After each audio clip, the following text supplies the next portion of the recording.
lack of touch shuts the body's ability to have that.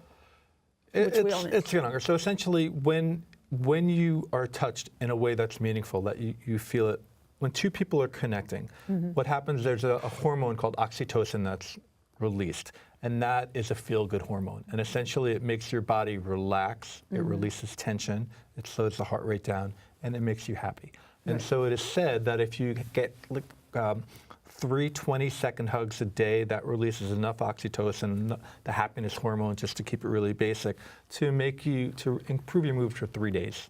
Wow. And so it's pretty some significant. of us don't even get that, you know. It's like most of us don't get 3 20-second hugs or whatever, yeah. Right, and so we need to retrain, in my opinion, we need to retrain ourselves, that it's okay to feel good. Like you said earlier, we're so harried, we're in New York, right?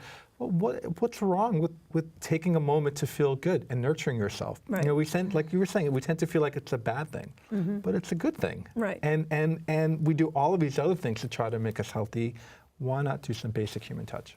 Right, because then we might be staying out of the doctor's office and staying, I mean, not to say you don't have to go to the doctors or, you know, go to therapy like we talked before, but you have sustainable ways of managing your life on a day-to-day basis and maybe opening your life up and having more trust, which I think if we probably should get into now too. Can we talk a little bit about this Cuddle?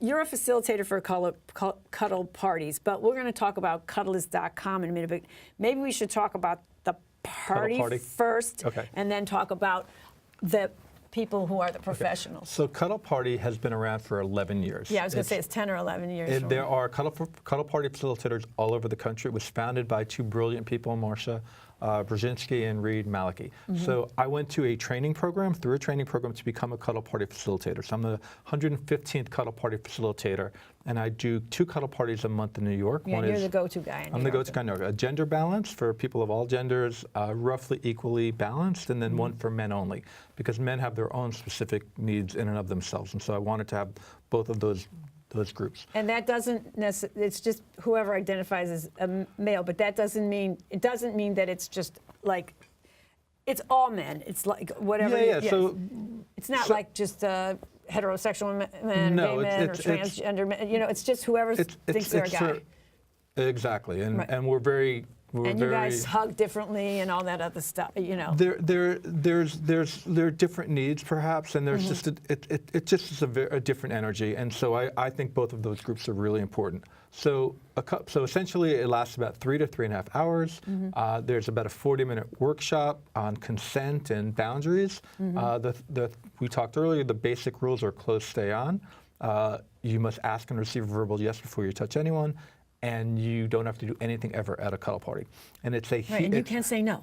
And you can say no for sure. And we spent a lot of time discussing that. And essentially, it's a workshop on communication that uses touch as the vehicle for that. And it's incredibly powerful and incredibly moving. And I've seen people go through amazing, transformative experiences and have seen some lives change because of it. It must be. Now, I'm going to ask Shanna Marie, just in those situations, because I know you do the parties as well, too, and you do private work, I'm shifting my chair around, I'm sorry. What's your experience like, and then what is, your responsibility? If you're at a party, do you take a responsibility as a professional cuddlist, or is that only when you do your private clients? So you can. Because I'm in a point where I've been so well trained, every time I attend a party, I come in with that work ethic, with that professionalism, tuning into my boundaries, making sure I give consent and ask for consent, and kind of facilitate in a non-teacher kind of way when I notice something's, the activities kind of needs to flow a certain way. Like comfort is so important. There's always a verbal agreement that you have to speak up when you're uncomfortable.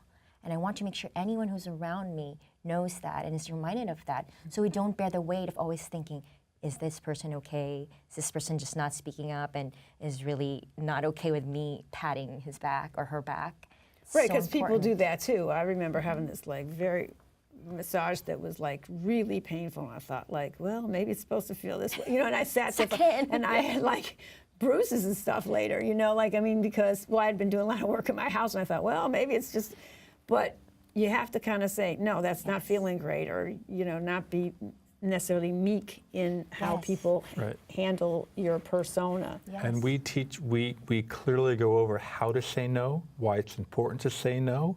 We practice saying no, and then we practice asking for what we want. And so it's really a wonderful workshop. Right, because what we talked about earlier, there's many people that probably throughout their life, I don't want to say, relatives or people coming over for a party, and I'm not saying doing anything nasty, but Right. being a little overly drunk or something, and an uncle hugging you too hard, and you're not saying anything, and you have these terrible, memories of, that. And it's not a horrible thing. They didn't mean to do it, but people don't always speak up, Right. And I think maybe when people are in your space, like, sometimes it's overwhelming, because I think even when people meet people and they like people and they even like what's going on, they can't speak because there's a Yeah. feeling that gets, and so you must Well, teach we people actually say, many of us have had a hard day, many of us have had a hard week, and many of us have had a hard life. So we're all coming at this very differently, and everyone's space needs to be respected and honored, and that's their starting point. Yes, and Right. also about changing your mind. People need to know it's okay to change your mind. If I want to hug now and 2 seconds later I don't, it's okay to say, okay, thank you for the cuddle, thank you for the hug, and taking that outside of the cuddle space. How does that appear in my life? If I change my mind, I should feel okay saying it. Right, you shouldn't have to worry about the other other person. person. Yeah.